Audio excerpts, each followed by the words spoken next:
in collaboration with the Cyprus Mail. This is the Cyprus News Digest with Rosie Haralambous.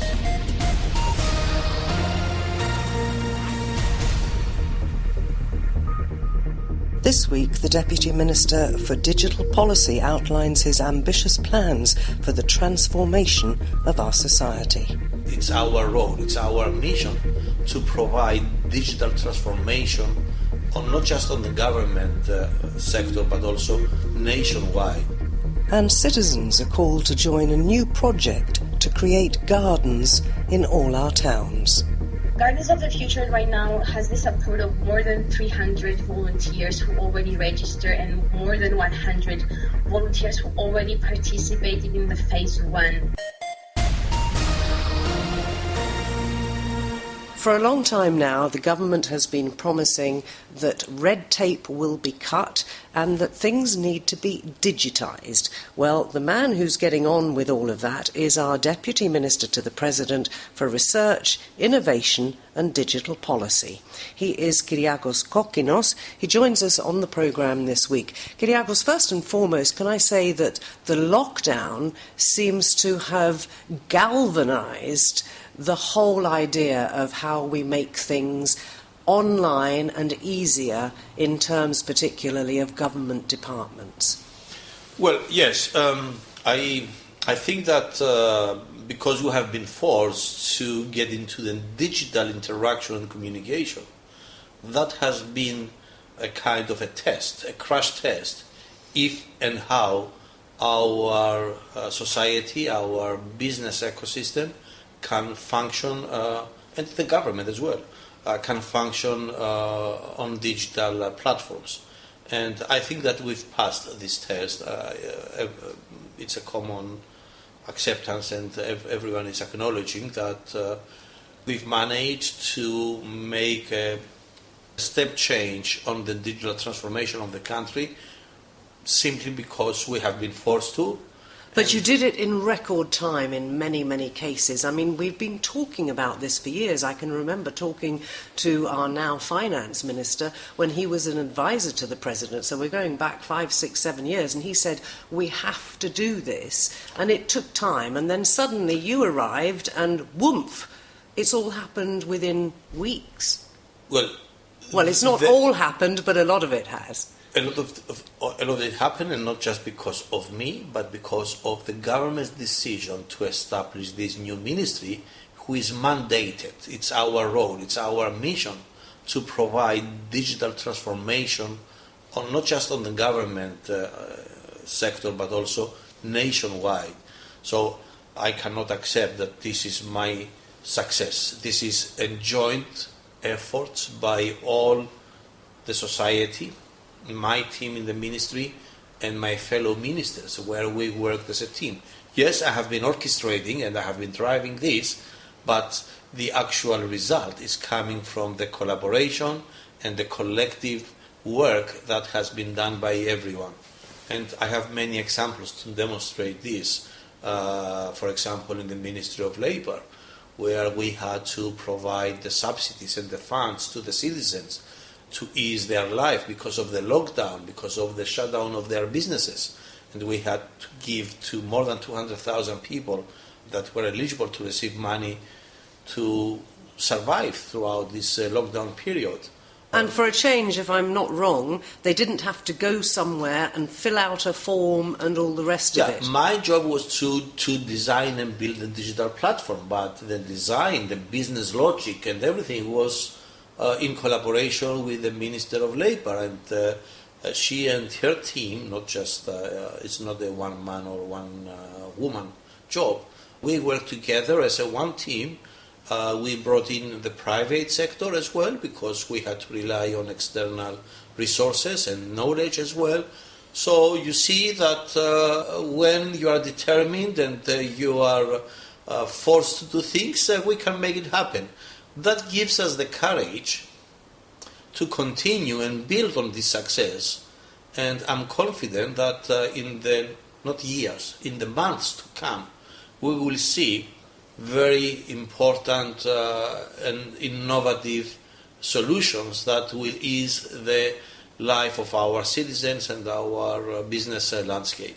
And most importantly, will make things so much more streamlined, because one of the criticisms we've had over the years, particularly with foreign investors, for example, is the amount of time it takes to get anything done. So this is short-cutting all of that, but you must, I presume, have to set priorities. You had to do certain things in the lockdown quickly, but now I presume that things are getting back to normal. You can take an overview and say, right, we're going to prioritise A, B and C, and then in 6 months we'll look at D, E and F. So what are the priorities? Okay, first of all, our go-to-market approach, I say market, I mean our services to be made available to the citizens, because this is my client. The citizen and the business landscape is my client.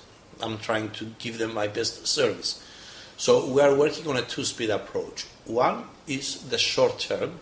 The short term is anything between 2 to 24 months.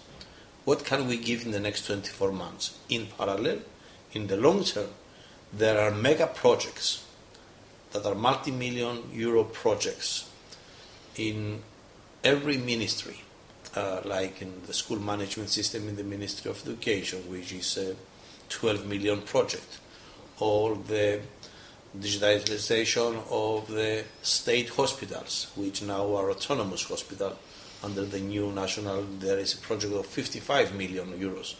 All these projects, okay, they will take 2 to 5 years to get the real results. But what we have done is that we're trying to accelerate and shrink the time for these projects to make it from 2 to 5, bring it to 18 months to 3 years, 4 years. In parallel, we performed a stock taking, if I may say this statement, of what are the immediate needs of the citizens and the businesses on each ministry. And there is an inventory of 164 services that have been already identified. Some of them are very simple and they can be done in weeks or a couple of months. Some of them are more complex and we might need 2 to 3, 4 months. And some of them might need 5 to 10 months. But all of these are small projects. It's not a mega project. But it will have an impact on the way citizens do business, particularly with government departments. What are the priorities? Okay, what we have done, these 164 services, we assess them in 2 dimensions. One dimension is high, medium and low impact. Some of them are low impact, some of them are high impact. And the other dimension is low, medium, high complexity. Low complexity means 2 months maximum. Medium complexity might be 5 months. High complexity might mean up to 10 months. So if something is a low complexity, high impact, it's a no-brainer. We will do it immediately. If it is a high impact, high complexity, we need to assess and prioritize. So with this dimensioning in terms of complexity and impact, we've started implementing these 164 services. Our target is that at least 70 to 75% of them will be done within the next 24 months. Can you give us an example of some of the things that you're working on that will have an impact on citizens? Oh yes, the payment of social security fees every month, only online. We shut down the offices that you go there to pay your social security. Or on the town planning. There is no need for someone to visit the town planning and submit a pile of documents and papers and sign there. And you can do this online. Particularly since these days an awful lot of these documents are electronic anyway, aren't they? These two are, for example, medium complexity, high impact. Low complexity, high impact, the student registration. Or even in the army, the male population that went to the army this week. In the previous years, they had to go to an office about 6 weeks prior to their appearance on the army campus today and fill in some forms. We've done this electronically. It's a low complexity, high impact. the e-justice system, or the application for the naturalization, or we apply for a citizenship, or immigrants registration, all these will be done electronically. I'm not saying that this is a piece of cake and it will be done magically without hard work, but I think that this is our role as a ministry to act as an agent of change and bring our society forward towards the digital economy. I believe that if we get this right, and we are determined to make it happen, Cyprus very soon will be a digitally enabled economy, and which is translated into a new pillar of economic activity and is enhancing our competitiveness in the international market, polishing our brand as an international business center, and most importantly for me is social prosperity, which is the life of our citizens. It's not just economic, it's also we provide to our citizens a better quality of life in their interactions with the government. Now, one of the problems we have here is, of course, a fairly aged population, particularly in rural areas, many of whom are not computer savvy, and I suspect that in some government departments, the more senior civil servants also lack the technological skills to jump into this new way of doing things. How much does that hold you back? Digital gaps and digital skills fitness is a challenge for every country and for Cyprus as well. And yes, it's a consideration, but if you see on the lockdown how many digitally illiterate people coped and managed to learn how to use social platforms for interacting with their grandchildren, their children and their friends, using tools like Skype and Zoom and Teams and WebEx and all the likes.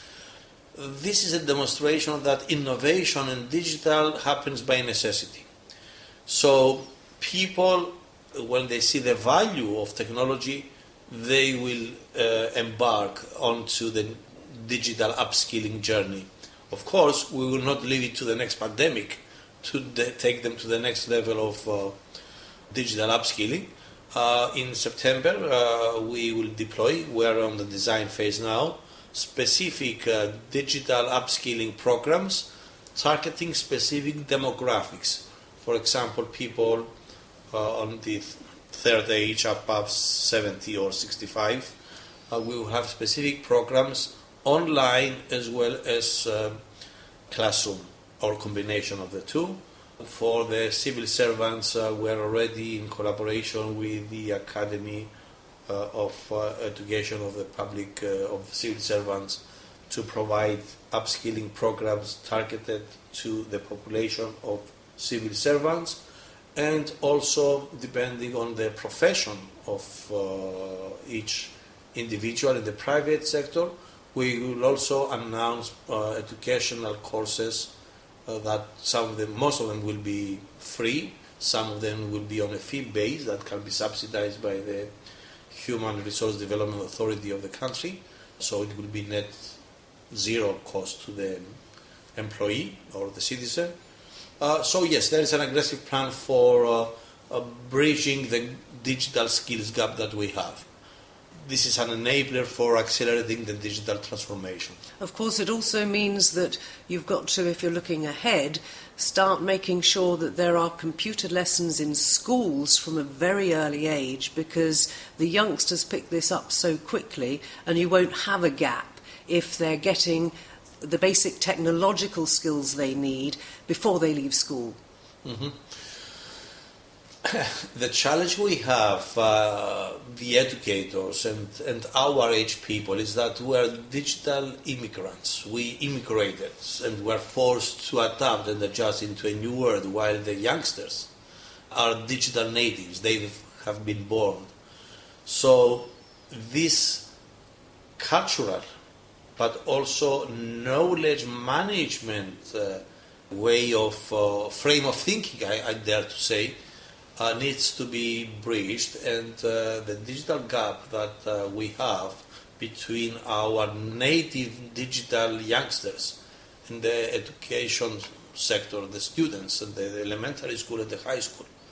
We have a lot to learn from them, and we have to listen to them, and we have to understand them. But we don't have, I think, extensive computer skills taught in our schools, do we? I mean, you don't have computer labs, for example, that you see in other schools. I would agree with that. We do have the computer labs, and we do have the computer courses. What we don't have is the educational curriculum of every single course, history, maths, biology, to be adjusted to be digital and digitally enabled. You don't teach a kid to program by just one course, 1 or 2 or 3 hours per week. You teach him or her to be digitally literate by introducing digitally enabled curriculums across all courses. And then you've got the problem of the lack of technological skills, particularly of older teachers. So how do you get over that? Of the digital immigrants. Yes. And this is our challenge, and this is what the Pedagogical Institute needs to focus on, because the digitally enabled curriculum is very different from the hierarchical teacher-led classroom. You need the content to be digital. For example, if you have a book and some notes and some tests on A4 paper to give to students, for them it's very boring, because that's not how they have been trained in their private life to learn. If you want to make this course digitally enabled and the book will be put aside, it might be just an additional supportive instrument to the learning process, but the main instrument is video and exercises and learning through the reconfiguration of the curriculum to be digitally enabled. Then things are very different. And in order to do that, you need a transformation journey, very hard work of 2 to 4 years minimum, on the Ministry of Education to convert the curriculum, and in parallel transforming the instructor-teacher-led classroom pedagogical approach to be collaborative learning in the Which classroom. would introduce critical thinking. Exactly. So the challenge is not that we don't have labs and we don't have PCs and we don't. No, we all have that. It's just that it's not enough. And it's not being put to full use. Exactly. So where do you go from here? I mean, you must look back over the time you've been in office as so far so good, but I'm sure you've got lots of other projects and hopes for what else you can achieve. I think it's very clear to me the way ahead, what I need to achieve. It's a monumental challenge. That's what keeps me going, because it's a challenge. It's a huge challenge. And as I said, it's not a one-man job. I know what I have to do. I know where I want to get. The key to that is not only myself. The key is the people around me, to be able to motivate, orchestrate, educate them, and convince them to follow this ambition, this roadmap. And I think that this is the biggest challenge in every successful career that I aspire. The key to success is my people around me. And when I say my people around me, it's not just the people in the ministry, but also the collaborative way of working with my fellow ministers, the collaborative way that I will work with the private sector, and the sharing of the same ambition. If I don't manage to succeed in the cross-fertilization of my dream and the way I want to move on, and convince them to follow me as a leader, then I'm doomed to fail. But so far in my career, I don't think that I failed on this kind of attempts. I hope that this will not be the first time. I'm sure it won't be. One last question, and that is Estonia. They've had e-government there for years. It's very impressive how they do everything. And so we come to e-people, if you like. I believe anybody in Europe can sign up to become an e-citizen of Estonia. They use digital signatures on everything. Is that a long way away for what we're achieving in Cyprus? How soon do you think we could achieve that sort of penetration? Okay, Estonia is a very good example of a very successful digital transformation journey, and their success has been based on their determination to execute, not just plan, but they had the courage and the people in place and the right game plan to make it happen, and they've managed to do it. But there are also other geographies in Europe that are role models, like the Nordics, Finland, Denmark. UK is a great example of digital transformation. It's a digitally enabled country, especially the public sector. So there are many good examples across Europe, and not only in Europe. The example of Estonia is very good to be leveraged upon for us in Cyprus, and I am in collaboration with them because the size of the country is very similar, and we have a lot to learn and share from them and with them. At the same time, I have to highlight, though, an advantage that Estonia had. Estonia started from a blank sheet of paper. In other words, they didn't have a legacy system to migrate. There was not a cultural red tape because there was nothing there 20 years ago or 30 years ago. So they realized, and they rightly drafted and crafted a very solid plan, and they stick to the execution of this plan. In our case, and in cases of digital transformation of nations like Cyprus, where you have a legacy system, and you have a cultural thing to overcome, this is more challenging, this is more difficult, and we cannot ignore that. We need to factor this into our game plan, because cultural change is the most difficult thing to achieve. Well, it's happening, though, here in Cyprus, and it has been fast-tracked by the Deputy Ministry for Research, Innovation and Digital Policy, the Deputy Minister, Kyriakos Kokkinos, sharing his thoughts with us on the programme this week. This is the Cyprus News Digest with Rosie Haralambous. We've talked many times on the programme recently about the greening of our towns. Well, we've got the tree planters, but we've now also got what is called the Gardens of the Future. It's an invitation, I believe, for citizens to get involved in greening up different, perhaps quite small areas of our cities. Joining us to tell us all about it is Panayota Polikarpou. Panayota, thanks very much for coming on the Cyprus News Digest. Can you just give us an overview of what Gardens of the Future is all about? Yes, so Gardens of the Future is an impressive project with aim to create an original garden where everyone will be able to visit and learn how to start gardening using smart solutions. The idea behind the project is to celebrate the circular economy, co-creation, promoting innovation, zero waste philosophy, and using digital technologies, renewable energy sources, and usable construction materials.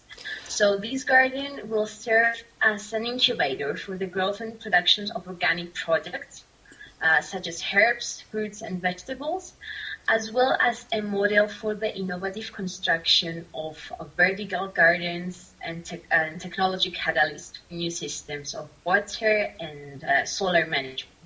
Right, we've seen reports, well I have anyway, in other countries about, let's say, hydroponics, about people using, as you said, vertical gardens in very small spaces in towns to grow vegetables for a whole neighbourhood and so on.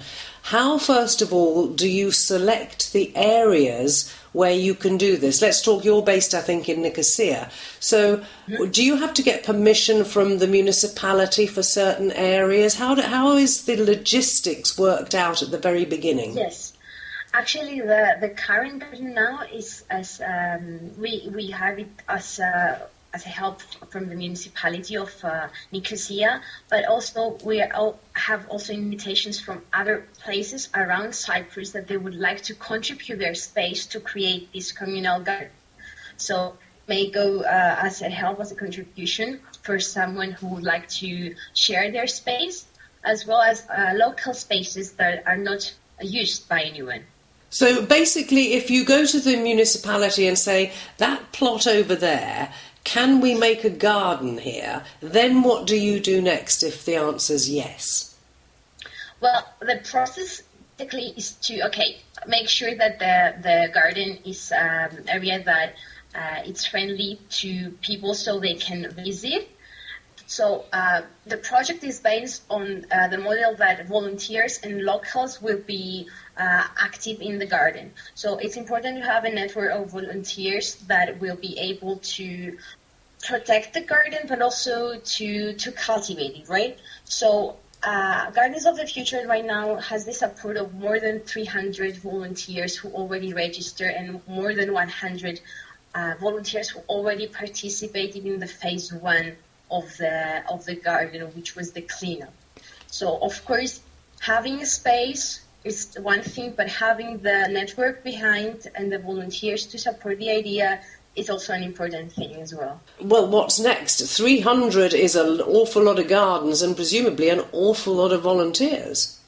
Yes, it is, but we do believe that people aspire to that vision, and having that first steps in mind, and the number of people we got in touch, we believe that this might be possible. So you've got spaces in all the towns now, or you're still looking in some of them? No, we are now focused on the pilot garden, the original garden in the heart of Nicosia, and the next step are to expand. But right now we're focusing on the pilot garden. So what have you got to do next? You've cleaned the area. I presume that if you're going to have a successful, particularly vegetable garden, you've got to look carefully at the plot that you've cleaned up and decide what to put where in terms of sun and shade and so on. And where's the water coming from to water the plants?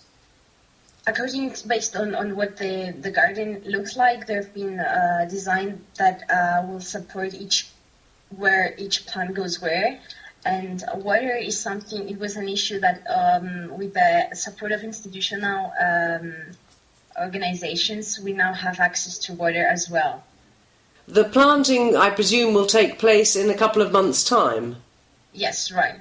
And then you've got people who are going to look after them through the winter. What happens when it comes to harvest time?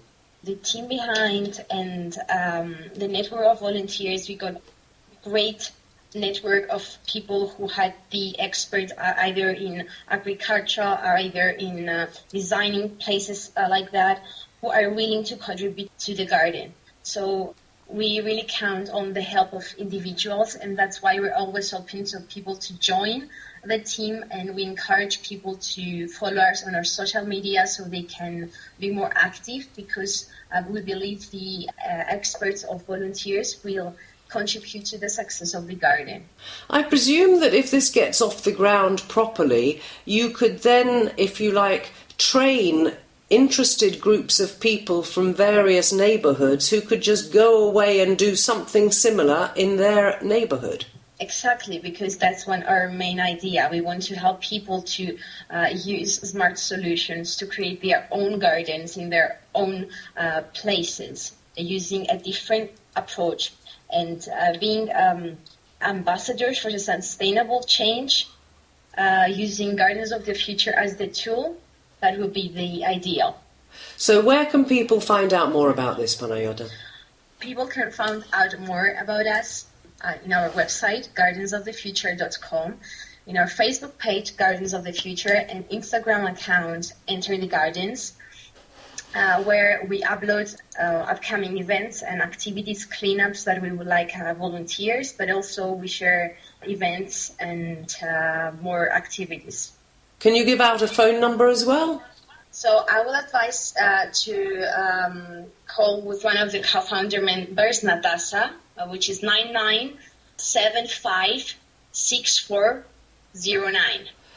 Have you thought about contacting some schools as well? Most of them have yards that they could turn some of into gardens. Yes, of course. Students from the University of Nicosia, from the Department of the Architecture, have been supporting the garden and have contributed a lot in the phase where they have cleaned up the garden, helped with the designs, building out of waste, and we would like to special thank them because without them, the garden wouldn't be able to be at this point. Okay, but what about local schools, getting younger people involved so that they find the joy of growing their own vegetables? Of course, that's an important factor as well, because it's a matter of perspective in life and focusing just on young people who are now learning such approaches. It's really important. So yes, young people is one of our target group, and I must say that since now we've got volunteers starting from 8 years old until 70 years old. Panayota Polikarpou from Gardens of the Future. Look them up on Facebook and get involved.